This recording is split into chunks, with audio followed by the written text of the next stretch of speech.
Hey, everybody, Off the Mic Sports Network here. Another edition of Off the Top Rope. Close your ears, AEW fans. It's time for another edition of Tony Fumbled. Cue the music if you want to. I'm not going to apply post-production because I like to be not as overly produced. Maybe we'll get to that point here on the channel. Some people think that I'm trying to compare myself to the other podcasters. Guys, I just started this thing a year ago. I'm grateful to have the following that I have, but I have to call it like I see it. Okay. Whether you like Cody Rhodes or Jade Cargill or both or not, the fact is these two people, these two superstars, have gone from 4 or 5 years ago in AEW to Jade's debut segment. Jade is now being positioned as Queen of the Ring. Cody Rhodes is King of the Ring. By the way, Cody Rhodes. Let's talk about this for a second. Cody Rhodes, since he showed up to WWE, has a whole year WWE title run. He's been a tag team champion. He's won 2 Royal Rumbles, and now he's become King of the Ring. And he's probably more than likely going to be the WWE champion coming. He's going to at least win the title, whatever the hell happens after that, whether he turns heel, it's a double turn to beat Cena, or Seth Rollins catches in on him. We'll see. But when you look at this right now, how the presentation of these two in WWE has been night and day. And, yes, does Jade have her limitations in the ring? Sure. But it's not like that was a bad match with Asuka. Everybody's acting like that match was fucking awful. It was not. The finish was screwed up, okay? She overpinned, if that's even possible. She overpinned. But you can't deny the presentation has been upped up a level in WWE, and they've certainly presented her a certain way. Cody, his presentation has been presented a certain way. And, it hasn't always been perfect for Cody. And, hey, this was the first hint of really a heel turn of any sort of thing. But you look at these two, since they've both have gone out the door into another place, like Jade Cargill could very well be in the same position that Cody Rhodes is in, win the championship, and she's in, and we're already setting our stage up for a really intriguing story. That's the other part of this. When Jade was in AEW, there was no story whatsoever. Even there was the whole thing with Cody, and then outside of that, you guys are going to have to tell me one compelling story that she did in AEW the entire time that she was there. And don't even give me that title run. That title run was an atrocity. She literally beat some jobbers. She beat some women who were, not presented in a certain way to her, like an Anna Jay, like an Athena.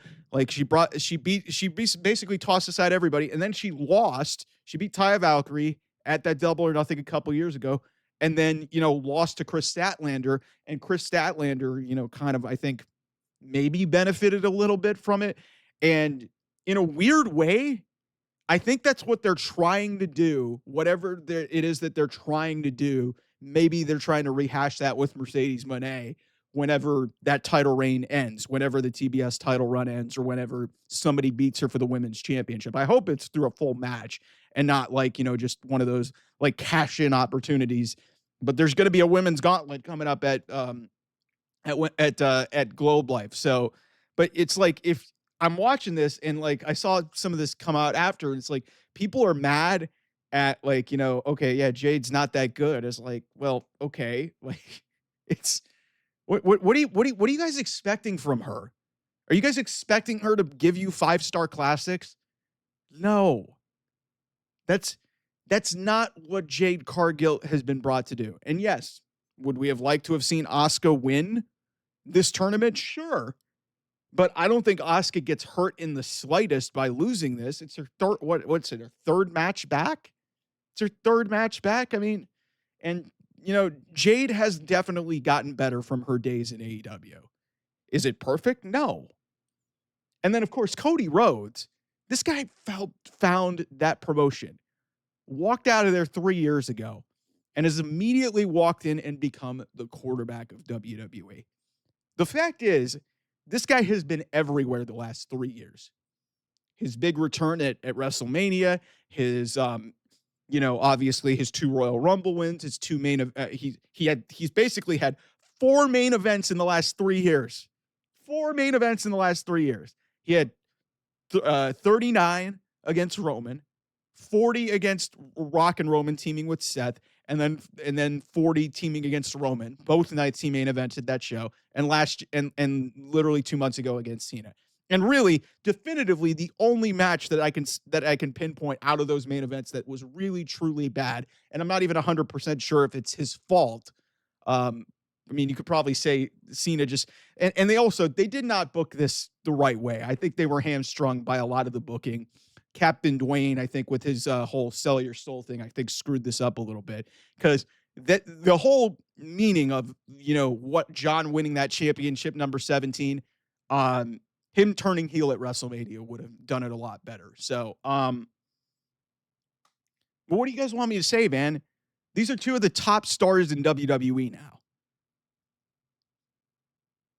Like, all you AEW schmucks were telling me how great Jade Cargill was because she was running through this division in, AEW. Now she sucks all of a sudden. Like, it is not a perfect thing with her right now.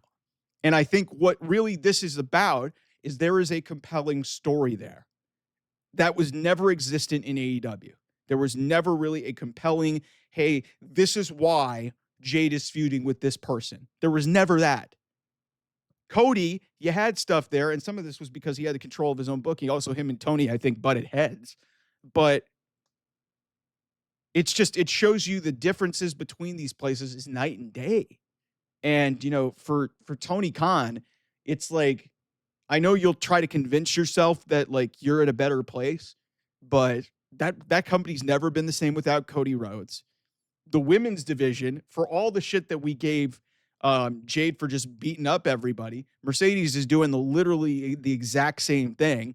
When the reason here's the biggest difference that you guys need to know, and like everybody thinks that I'm like chronically just obsessed with Mercedes. It's not.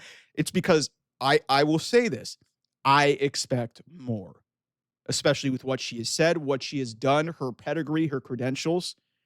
I expect more. With Jade, they were trying to build her up to be a star, okay? That's what they were trying to do, okay?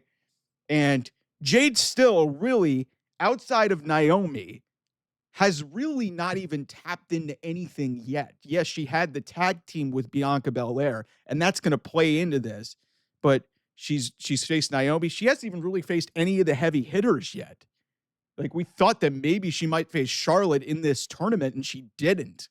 So they're clearly saving that for somewhere down the line. So we're really still in the infancy stages of this. And, I think people just want to hate on her. I'm not going to go the race card. I'm not doing that. Like, that's not who I am. Some people just, she is definitely different, but it is a green. It is a project. And that's no different from a lot of big time stars that have made it in WWE. It's because, hey, the reason why she's such a divisive figure in the community is because, hey, she started in AEW and now this is here. This is the whole product of this tribalistic thing. But seeing these 2 be big prominent points of this show, and then on top of it, CM Punk main events Night of Champions against his biggest rival in John Cena, the latest episode of Tony Fumbled. Anyway, thanks so much for watching. I'll see you guys soon. Bye-bye.